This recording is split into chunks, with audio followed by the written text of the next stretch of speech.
Beyond the story, sad wife idioms explained. In every language, idioms reflect emotions and culture. English is no different, it has idioms that describe love, pain, and marriage. Some idioms show happiness, but others reveal sadness and loneliness. Today, we will explore idioms related to a sad wife and what they really mean. These idioms go beyond simple words, they tell emotional stories. Let's start by understanding the connection between idioms and real life. An idiom is a phrase whose meaning is not literal. For example, cry over spilled milk doesn't mean someone is crying for milk. It means someone is sad about something that cannot be changed. Now, when we talk about a sad wife, idioms often show emotional struggles in marriage. One common expression is wearing the pants in the family. It means the person has control or power in the relationship. Sometimes, it suggests imbalance, one partner feels left out or powerless. When a wife is sad, it may be because she has no voice in the marriage. The idiom under the thumb also connects to this feeling. If someone is under their husband's thumb, it means they are controlled. This idiom shows emotional suppression and lack of freedom. In real life, many wives experience similar emotional pressure. That's why idioms often carry deep social meaning. They show how society sees marriage and women's roles. Another idiom is the broken heart. A sad wife might be said to have a broken heart. Of course, her heart is not literally broken. It means deep emotional pain caused by disappointment or betrayal. The image of a broken heart is powerful and universal. Everyone understands what it feels like to lose love or hope. Idioms like this make emotional experiences easier to express. Instead of saying "I'm very sad," one can simply say, "I'm heartbroken." It sounds poetic and emotional. Language gives emotion a voice. There's another phrase, keeping a stiff upper lip. It means staying strong and not showing sadness. Many sad wives in Old English stories were described this way. They were hurt, but they kept silent. They didn't cry in public. They hid their pain behind a polite smile. This idiom shows emotional restraint and social pressure. It tells us how society expected women to behave. Don't cry. Don't speak. Just endure. That is why idioms are not only about language, they are about culture. Now, let's look at the ball and chain. This idiom is sometimes used jokingly about marriage. A husband might call his wife the old ball and chain. But the phrase suggests that marriage limits freedom. It's not always kind, sometimes it sounds disrespectful. Still, it reveals how some people view relationships as burdens.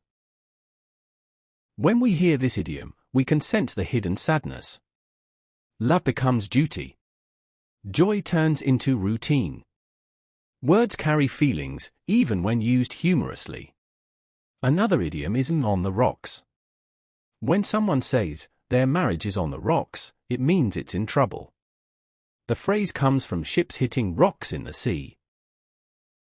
A marriage on the rocks is about to break apart.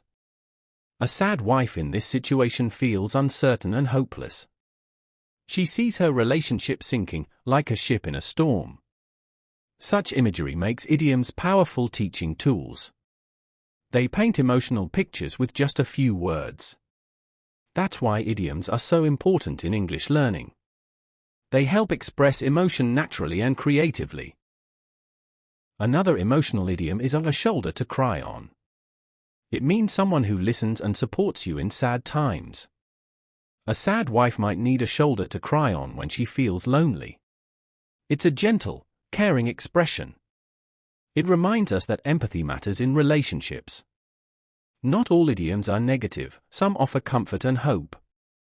Language balances both sides, pain and healing. Understanding idioms helps us understand emotions better.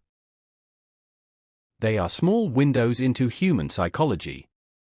They show how language and life reflect each other. Let's also mention silent treatment. This idiom means refusing to talk as a form of punishment. In relationships, it creates distance and sadness. A wife giving or receiving the silent treatment feels emotional pain. Silence becomes a weapon instead of peace. That's why communication is key in any relationship. Idioms like this teach emotional lessons too. They remind us what to avoid in love. Language can heal or hurt, depending on how we use it. Understanding idioms helps us use words wisely. Now let's reflect on "cry me a river." It means someone is exaggerating sadness. But sometimes, it can sound cruel. Telling a sad wife "cry me a river" means you don't care about her feelings. It's a sarcastic way to dismiss emotion. This shows how idioms can express either empathy or coldness. Tone matters as much as meaning. Language mirrors our attitude. When we speak with kindness, idioms become beautiful. When used harshly, they can hurt deeply. To summarize, idioms about sad wives reveal social truths. They show love, pain, power, and silence, all parts of human life. Understanding them helps us understand both language and emotion. They teach us how people express sadness without saying "I'm sad." They also teach us cultural attitudes about women and marriage. Beyond the story, idioms carry wisdom and warning. They remind us to listen, to empathize, and to speak gently. Learning them is not just about English, it's about understanding people. So next time you hear a sad idiom, listen to the emotion behind it. Because beyond every idiom, there's a human story waiting to be heard.